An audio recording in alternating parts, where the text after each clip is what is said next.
Oh my God, the governor is at it again. That's probably what a lot of y'all are thinking right now.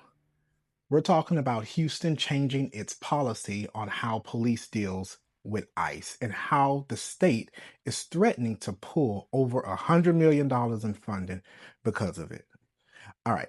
Before y'all run with just the headlines, this is explained, not endorsed. So make sure that you like, you share, and you support. I want to make sure I get all this information out to everybody. All right, now let's talk about what actually happened. First, what changed?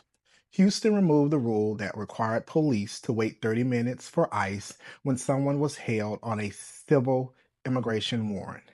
Now, let's break that down real quick because I didn't even know what a civic immigration warrant was. That means the person was being flagged over a immigration issue, not a criminal charge.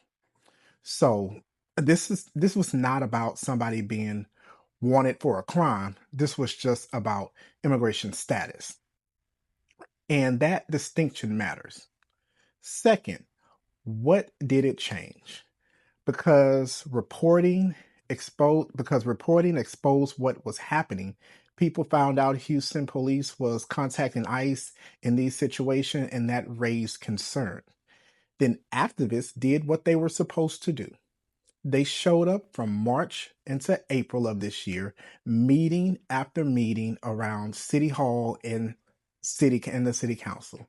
They organized, they pushed, and the city council responded. So this did not come out of nowhere. This was reporting, activist pressure, and council action. Then in March 2026, the city had already put in a policy that gave ICE 30 minutes to show up. Activists and some council members said that that still went a little bit too far. Not a little bit too far, it went a lot too far. Okay.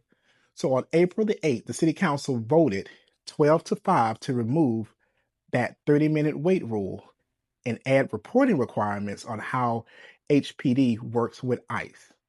Mayor Whitmore supported it. Third, what happened next?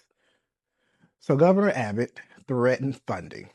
The state stepped in, legal threats started, and now Texas is threatening to pull over $100 million if Houston does not reverse its course. So the issue is not whether you like the policy. The issue is whether Houston crossed a legal line under Texas law or whether the state is using money and pressure to force the city to fall in line. And fourth, why should you care? Because this is bigger than an ICE policy. This is about who controls policy in Texas. Can a city respond to public pressure and change local policy? Or can a state step in and override that with legal threats and funding pressures? And beyond that, this is what voters have to do next.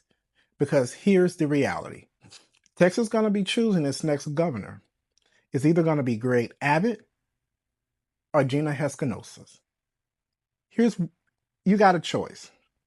Texas votes on November the 3rd, 2026. Now, early voting runs October the 19th through October the 30th. So if this is not the direction you want Houston or for Texas, then you have a way to help change it. Organize, vote, and pay attention. Because if you want a different direction in Texas, you're going to have to vote for one. Again, this is explained, not endorsed. This is Justin. Make sure you like, share, and support. I'm going to continue to explain it, but I need you to go out there and do the work.